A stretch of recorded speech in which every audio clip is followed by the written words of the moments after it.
How you doing, folks? I know it's been a while since I've done a little discussion-based video.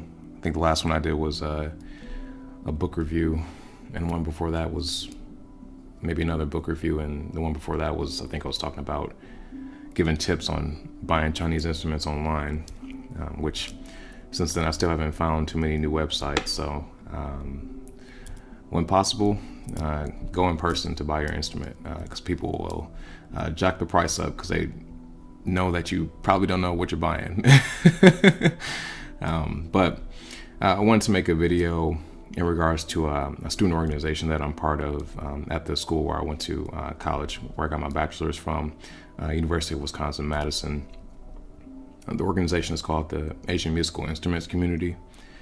I met a girl during my senior year. We volunteered together. She was a Chinese international student, and she saw me playing my erhu one day, and was really excited, like many of the Chinese folk typically get when they see somebody else playing a Chinese instrument who isn't Chinese. And sometime later, asked if I wanted to help create an organization, something relative to the idea of Chinese instruments. And so I moved back to Madison. We got together, met up, and started discussing ideas with a couple other people. And so we came up with the name Asian Musical Instruments Community to kind of leave that door open to anybody who's interested in learning more about Asian music. You don't need to be from a music background or know how to play any types of instruments. And we had kind of a three-pronged objective.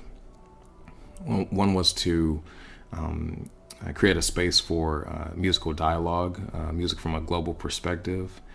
Another was a performance objective within the Madison and campus community. And three was to have instrument instruction. And I think that was potentially our most unique aspect, considering that there's not a whole lot of Chinese folk in the Midwest. You know, they're mostly in California, New York, Texas. But the largest international student population at the university is from China. So there definitely is a market in terms of those who can appreciate Chinese music, and also those who actually who directly bring those musical skills, right? So those were our three goals, and we've kind of carried them out at different levels over the last couple of years. We were founded in January 2015, so just a little over 2 years old.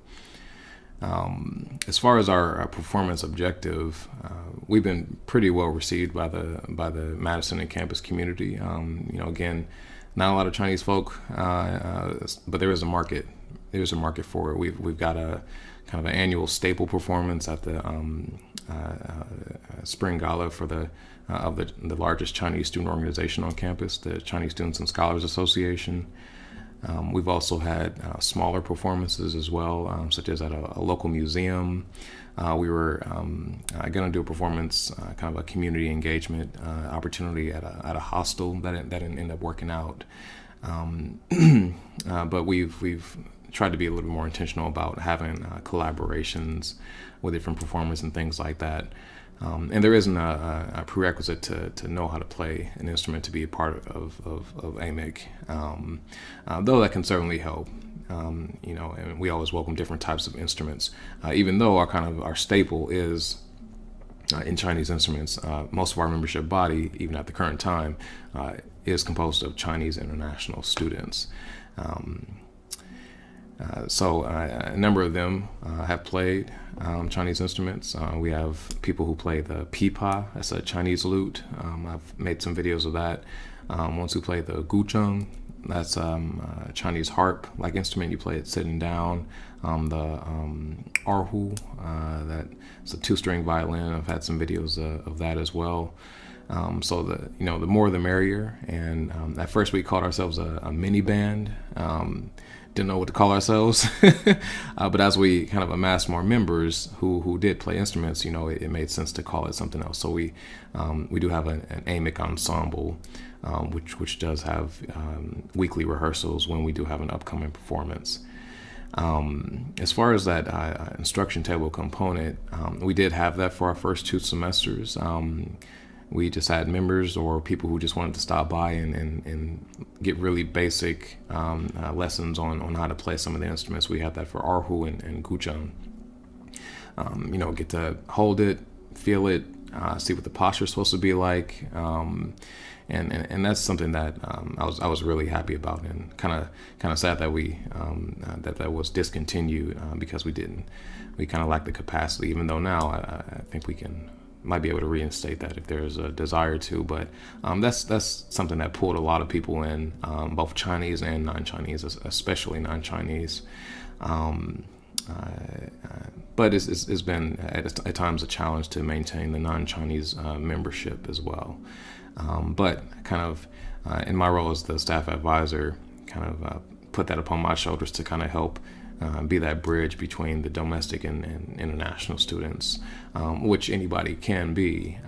But, given certain cultural barriers and communication and things like that, and sometimes it has been a challenge at times to kind of maintain that domestic student membership. But nonetheless, we've been doing pretty good for ourselves, trying to increase our capacities for carrying out our objectives. While we don't do the instruction table at this time, we have established a market for our performance opportunities, especially around the Chinese New Year. And have been collaborating with more organizations and things like that. We'll be playing at the Japanese Students Association's New Year celebration in a couple months, and we'll actually have our own first showcase, our own first event, which is a pretty big deal. We'll be showcasing different genres of music with different instruments. We typically will do a combination of traditional Chinese music. For example, like I forgot what that song is called. It's like Flowers, Moon, Night, Spring, River. just a jumble of words. But we had some members perform that on Pipa and Erhu. We played Beautiful Clouds, Chasing the Moon, Racing Horse. We've done. At this past year's Spring Gala, we did the theme song from Big Fish Begonia, the Chinese anime film. Did a few songs from some Chinese dramas and things like that. So the diversity is there in terms of songs we perform.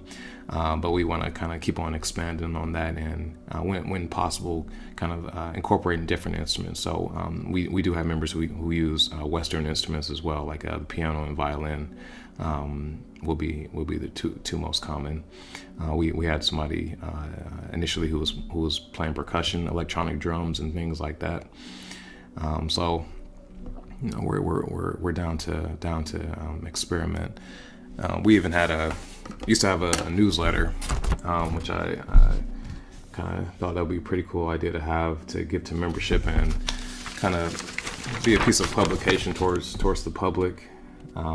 Give information about what we've been doing, performances, when weekly meetings are, resources, things like that. So hopefully sometime in the future we can reinstate a monthly or so newsletter. I think that would be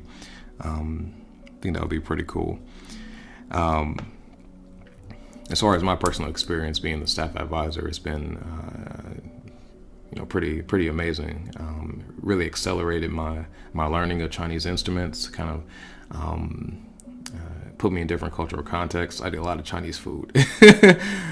Yeah. When you hang around a lot of Chinese students, you end up eating a lot of Chinese food. And legit places as well. Even in Madison, Wisconsin, there's some legit places. I recommend Ichiban Sichuan or Orient House, Chili King. Those are some of the more recent places I've been going to. But personally, it's been a really amazing experience, kind of growing professionally as well as in my musical abilities and being able to collaborate and with a lot of different people and things like that. And also having that structure in a rehearsal schedule is good practice as well. So it's kind of been an unreal experience over the last couple years. But as long as I'm here, I'll try to be a part of the org, since I believe we do have a lot of potential, especially in this geographic area. And so I definitely look forward to what we'll be doing in the years to come. So yeah, just want to give a little bit of information. You might have seen some of the videos on my channel that were dubbed AMIC. So that's the group that I'm talking about. We do have a separate YouTube channel. It's called the Asian Musical Instruments Community. That's a channel. I'll try to have us update that a little bit more often. It doesn't have all of our videos on it, only a couple at this time, but you can check those out if you want to. But otherwise, you can definitely welcome to stay tuned for more of our videos, and hopefully you've been liking the material I've been posting. If you have any thoughts or comments, feel free to post those. Otherwise, thanks for listening, and stay tuned for more content, more videos, things like that. All right, take care.